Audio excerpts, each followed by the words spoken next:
Hey guys, good morning. It's April 5, 2026, and this is our second day here in Barcelona. So for today, it's going to be a Gaudi day. So we'll be going to La Sagrada Familia and some of his works like yung Casa Batlló, Casa Mila. Pero yung dalawang casa, baka dadaanan lang namin since hindi kami nakabili ng ticket, and parang sayang kasi kung papasok pa kami doon. So, yung Sagrada Familia na lang yung explore namin for today. So, tara, ipakita ko sa inyo kung saan kami pupunta later. Okay, so ipakita ko lang sa inyo yung other facilities nitong hotel. So, dito sa first floor, pakita ko. Ayan siya. So, very aesthetic with all the paintings. Tapos, ito mga rooms din siya. Ganyan. Tapos, dito, we can refill yung water, ganyan. Or kung gusto namin mag-coffee, may free coffee and tea na rin siya dito. So, dito yung breakfast buffet if ever. So, wala naman kumakain. Yan. Diyan lang siya.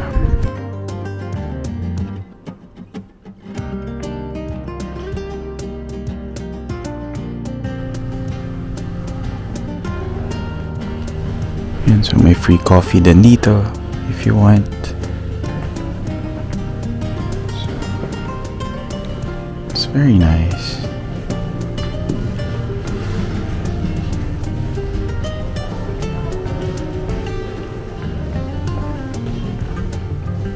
Tapos sa baba yung parang pinaka-lobby.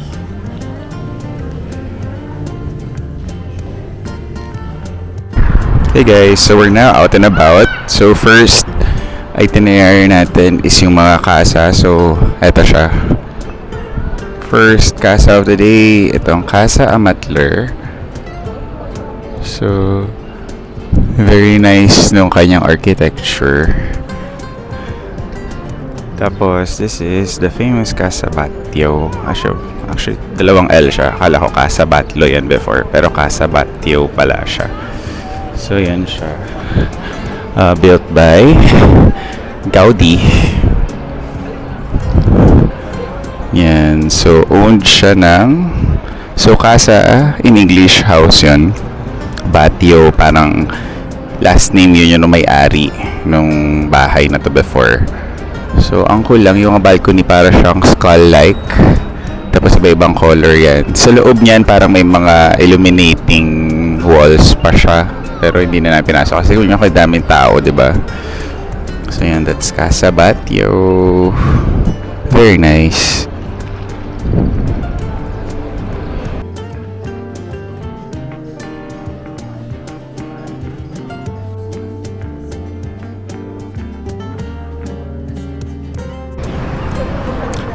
Hey guys, so just walking from Casa Batlló, so along Pasig de Gracia.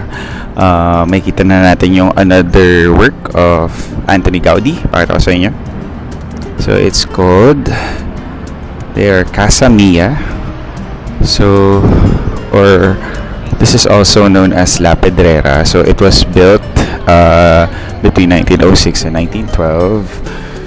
So it's a UNESCO World Heritage. So, ano siya, if you can see sa structure niya, walang straight line. So, lahat either curved, ganyan. So, it's very interesting architecture during that time. So, nice.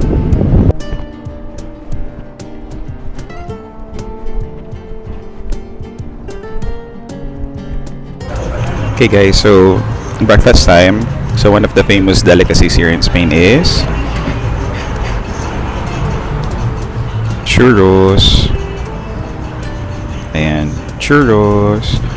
So, I ordered yung traditional churros. Tapos, meron din sila yung parang may chocolate filling na churros. Tapos, may kasama siyang chocolate drink. So, let's try it.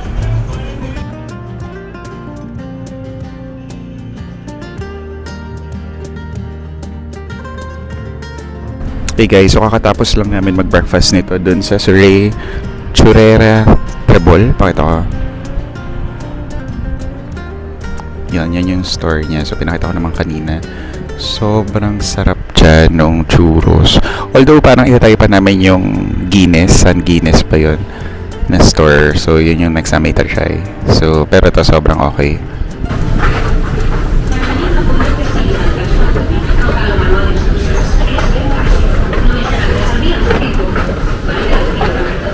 The Diagonal Metro Station. Grabe, laki, para kami nasa airport na rin.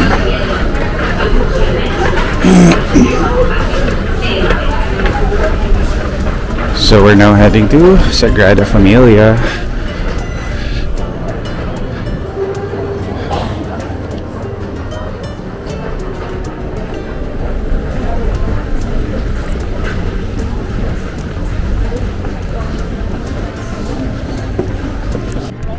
Hey guys, good afternoon. So it's currently 1 p.m. and we're finally in front of Sagrada La Familia. Pakita ko sa inyo. Yan. So we're here dito sa may likod na part or yung Passion na side. So actually iba-ibang side kasi siya. So yung facade niya, it entails yung life story of Jesus Christ. So yung sa other side is the nativity scene. So may Christmas tree doon. So Christmas. So ito sa likod is more of the passion, yung crucifixion. Yan. So at least ngayon tapos na siya. Medyo may mga scaffoldings pa rin. Pero at least yung pinakataas na cruise, nasa taas na siya. Kasi the last time na nagpunta ako dito, wala pa siya dyan. So, yan. Parang this work of Gaudi is said to be parang ano siya, living. Kasi nga, it continuously grow throughout the year. So, actually this year, 2026, is the 100th year from the death of Gaudi. So, they are really targeting to complete it this year. Pero, pang malapit naman na. So, I think finishing na lang yung kulang. Pero yung pinaka-structure niya, I think lahat nakabit naman na. Sobrang detailed niya talaga, as in. So mamaya pakita ko sa inyo yung other side, yung sa harap, sa may lake.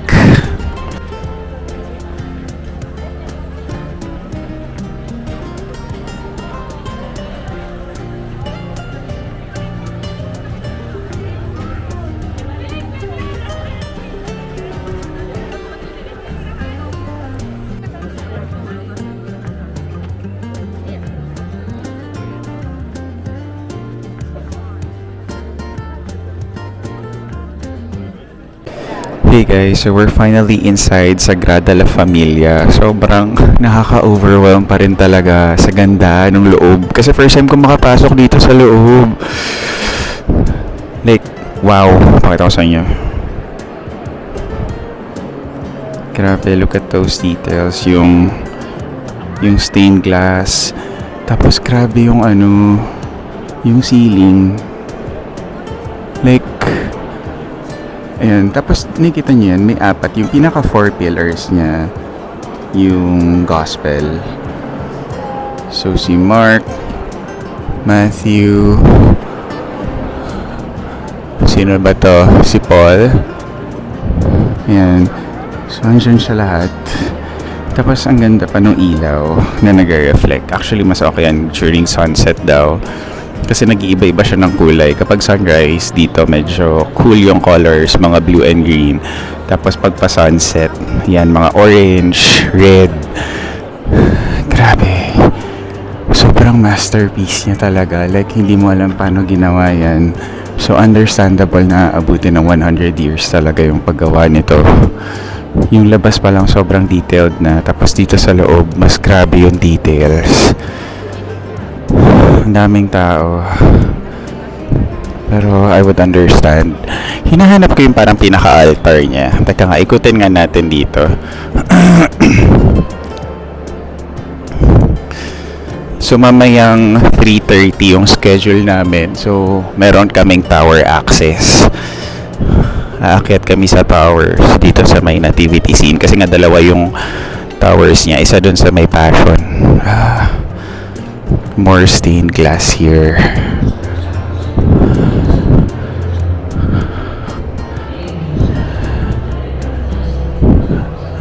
So ito parang yung bamboo organ yata, I think. Ito. Yan. Grabe, from every angle. Ang ganda niya talaga. Tapos dito, ano to? Parang basement. Parang tomb ba siya? Diyan yata yung tomb ni Gaudi nasa ilalim.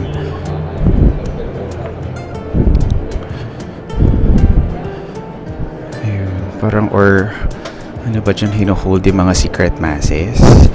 Hindi ko alam kung ano yung meron dyan. Pero parang napaka-mysterious. And parang hindi siya accessible to the public. Pero parang yan, may mga chairs. So yun nga, yun yung crypt. So apparently it's the oldest part of the basilica. And kung saan nga nakalibing si Gaudi. So yan siya. Yun yung ito. So dyan yun. Ang napaka-solemn naman. Grabe. Grabe talaga, super ganda dito. So, andito ako sa parang pinaka-altar niya, yung pinaka-main, yung gitna niya.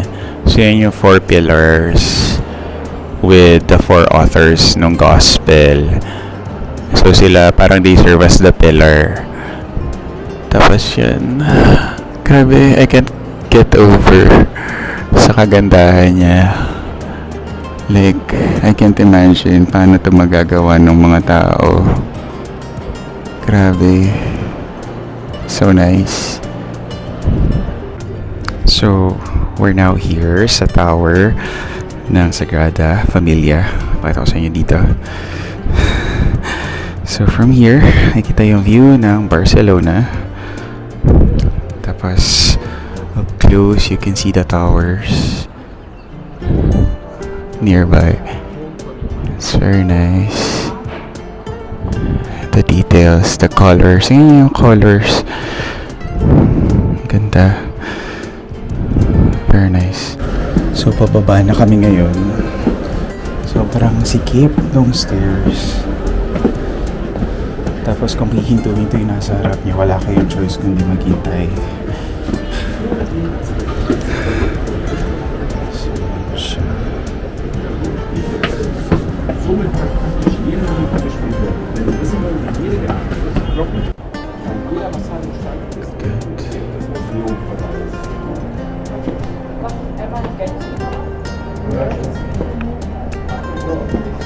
Dito sila doon. Bakit?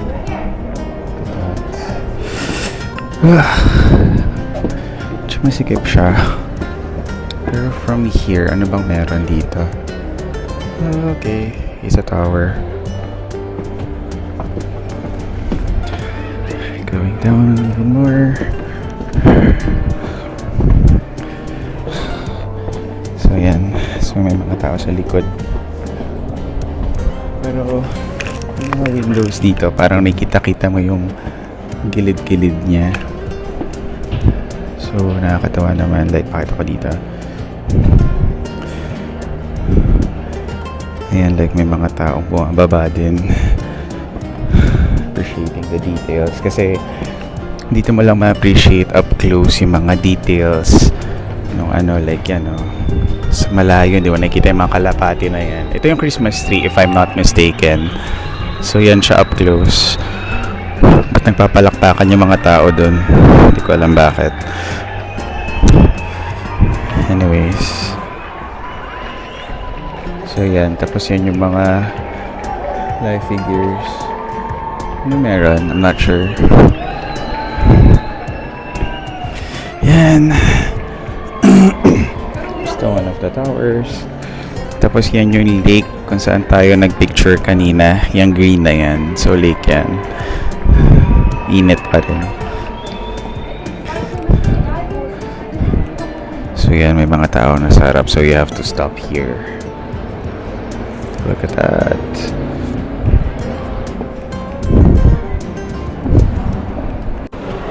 Okay, so kakatapos lang natin bumaba dun sa tower. Nakakahilo siya actually. So we're now here sa baba ulit. So meron naman dito yung sacristia or sacristy. So dito yung parang kung saan nagbibihis yung mga pare, ganyan. And they stock yung mga relics like this one. Para siyang candelabra na antique. Ito yung mga chairs ng mga sinaunang panahon siguro.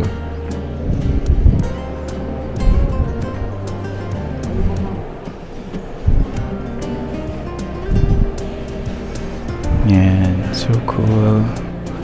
Tapos this one, ano to, monogram ng Casa Batlló. Ba't nandito?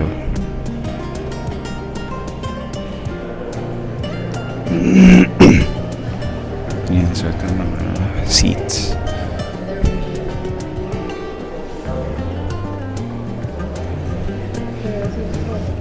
Tapos ito, Trona Portalil de la Cripta de la Sagrada Familia. Pulpit from the crypt. Ito alam ko ano yun. It's very... Yan, so some artifacts here. So marami pa dito. Baka usually hindi nyo na pinupuntahan to ng mga napupunta sa Sagrada. So yan siya.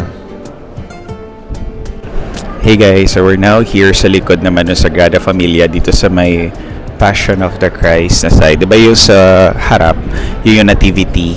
So yun yung Christmas, so birth of Jesus Christ. So dito yung crucifixion niya, Passion of the Christ. So pakita ko sa inyo dito. Grabe, like yung details, ang dami. Parang, so yan. So yung mga scenes during Passion of the Christ. So ito yung... ano ba to, yung hinuhusgahan na siya nila Pilato yata tong scene na to. Tapos in here parang meron siyang jade door, hindi ko lang alam kung ano yung mga nakasulat dyan.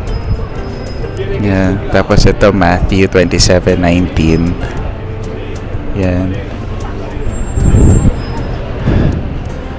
Tapos ito LC Luke siguro. Tapos ito yung hinahagupit siya. So yan. Tapos yun si Veronica. Yung may hawak-hawak ng parang ano. Tapos yun na yung crucifixion nasa pinakataas. Yan. Tapos ito parang may mga green carvings dito na hindi ko maintindihan. So ito, si Jesus, nakagapos. So ito, hindi ko alam kung ano yung mga numbers na yun. 1, 14, 14, 4, 11, 7, 6, 9, 8, 10, 10, 5, 13, 2, 3, 15. Hindi ko alam kung ano siya. Kung mayroon nakakaalam. So I guess ito, Mark 14, 45. So I guess yung mga verses sa gospel, kung nasaan siya yung during Passion of the Christ talaga. So yan siya. Grabe, ang ganda. Okay, so we're now here sa the Schools of the Sagrada Familia. So nandito lang siya sa may isang room sa may likod, sa may Passion side. So, hindi ko alam na merong ganito pa pala. So, para siyang classroom. So, yan. So, dito yung teacher siguro sa harap. Ito yung mga desks nila. Tapos, ano yung, tinuturo nila. So, sabi ni Gaudi, when the building simply has what it needs with the resources available, it has character or dignity, which is the same thing. Kwanli Adichie. Ko na alam yan. Yung palaghirapan, ano ba yan? 73,543 plus 15,890 yung tinuturo naman dito. Oh, may mga painting. Parang very Harry Potter nung classroom. Yan. Tapos of course, may Jesus Christ dito sa harap. Yan. So I think itong sa kabila, classroom din siya. Sunrise classroom daw. So, yan siya. pero sarado. So nice.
Hey guys, so we're done with Sagrada Familia. So we're on our way now dun sa Mount Tibidado. Yun yung parang Sagrat Core na church. So, andito na kami ngayon sa may area Tibidado. So, mag-funicular pa kami nito. Pero we came across, look. So, may cherry blossoms din dito sa Barcelona. So, para siyang playground area. So cool. Tapos ito, di ko alam kung anong pangalan ng building na yan. Parang kakaiba din siya, oh. Parang castle. So yan, parang playground lang tong area na to. Pero may mga cherry blossoms. It's very nice.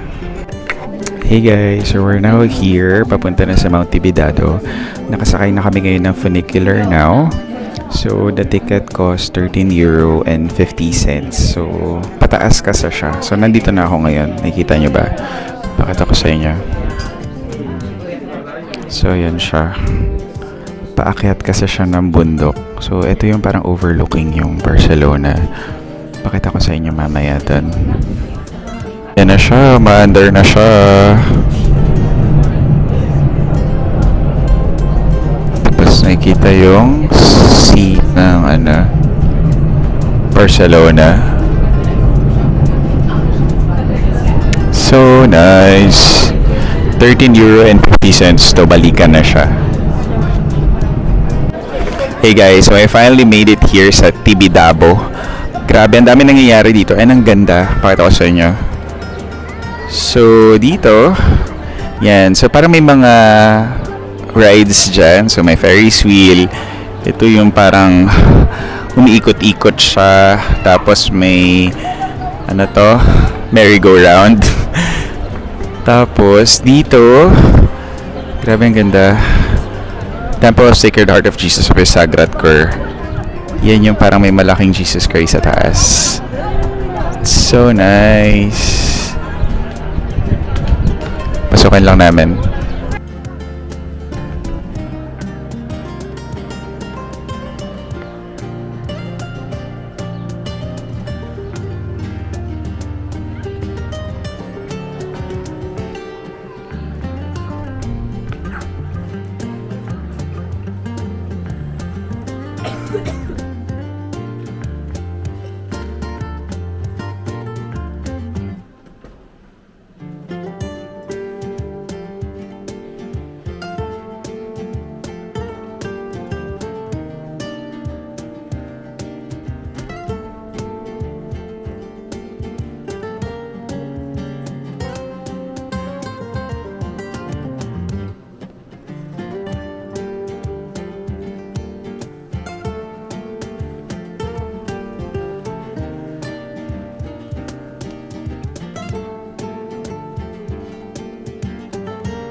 Hey guys, so dito na kami sa loob ng church, tapos there's an option that you can go up ng elevator dito sa parang pinaka-balcony nila. So you'll just pay 8 euro per person. So ito yung view dito sa taas, pakita ko sa inyo. So yan, that's the overlooking of the city of Barcelona. So nice. Grabe. Ang laki-laki niya. Medyo nakakalula lang. So yan, may Barcelona na word doon. Tapos dito sa taas yung Jesus Christ. So we'll try to go up dun sa parang mas mataas pa na level kung kaya pa. So parang may stairs option siya na 140 steps para mas mapalapit kay Lord. Hey guys, so andito na kami sa pinakataas, yung malapit na kay Jesus, kay God. Pakita ko sa inyo kung gano'n kami kalapit. Like, ayan na siya. Pwede na namin siya hawakan. Imagine yung gano'n siya kataas. So, look at our vantage point. Like, super taas. Sobrang nainginig na yung tuhod ko sa kaba. But look at the view. Sabihin ko sa inyo mamaya ko ilang feet yan. But yan. Ayan si God. Taas na namin. So yan, here's the overlooking of the city. So nakita pa rin pala dito yung Sagrada Familia. Not sure if you can see it there. Yan. So ayun siya sa gitna. Nakita nyo ba? Tapos yun, may nakita rin ng Glory Tories. Itong tatlong may patusok-tusok, hindi ko alam kung ano yan. So yan, sana napapakita ko, diba? Pero ayan siya. Tapos parang yung saint overlooking siya dun sa city. So diba, ang nice.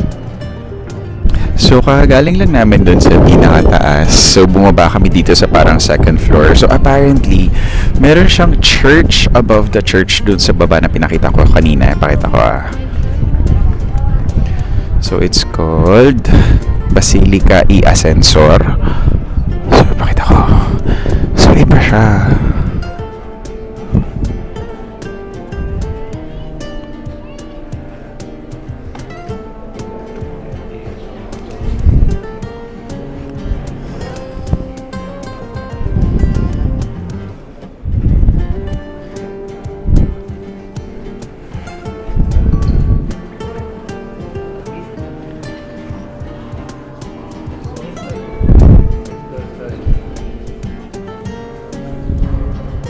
So ayan siya.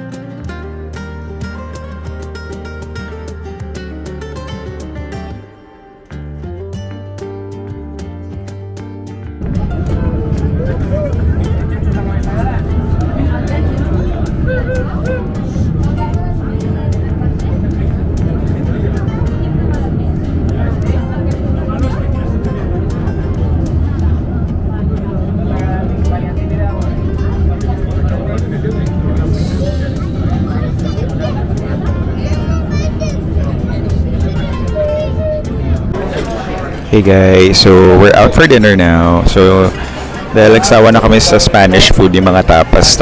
We tried Italian naman this time. So pakita ko yung food namin.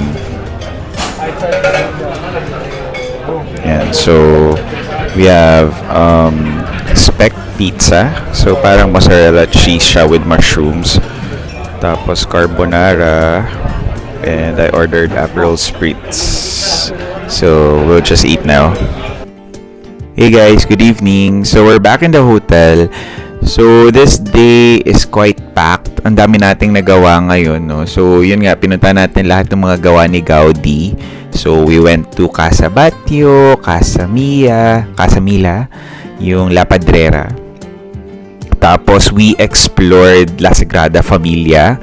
Sobrang ganda. Like, hindi ko alam kung meron pang tourist spot or anywhere else na makakatapat sa kagandahan and yung pagka-amaze ko dun sa loob ng Sagrada Familia, all the details and stuff. Tapos, after that, we also went to Tibidado. So, yung church doon, yung Sagrat Cor or yung Sacred Heart of Jesus na temple. Sobrang taas niya. So, pinakita ko naman sa inyo, sobrang nakakakinig ng tuhod yun sa taas. Tapos, yung pag-ride natin ng funicular and all that. So, yun, sobrang saya. Although nakakapagod, ang dami nga nating pinuntahan, ang daming lakad na ginawa natin. So, for tomorrow, plano natin is to continue exploring itong Barcelona. So, yung alam ko lang na pupuntahan natin na may booking kami is yung Parkway. So, another Gaudi work yun. So, makikita natin yun bukas. So, in the next vlog, hopefully. Not sure kung may edit ko to ng same vlog or maybe sa next part na yun. Since, masyado na mahaba tong araw na to. So, yun na muna guys. I'll see you again tomorrow or for the next one. Good night!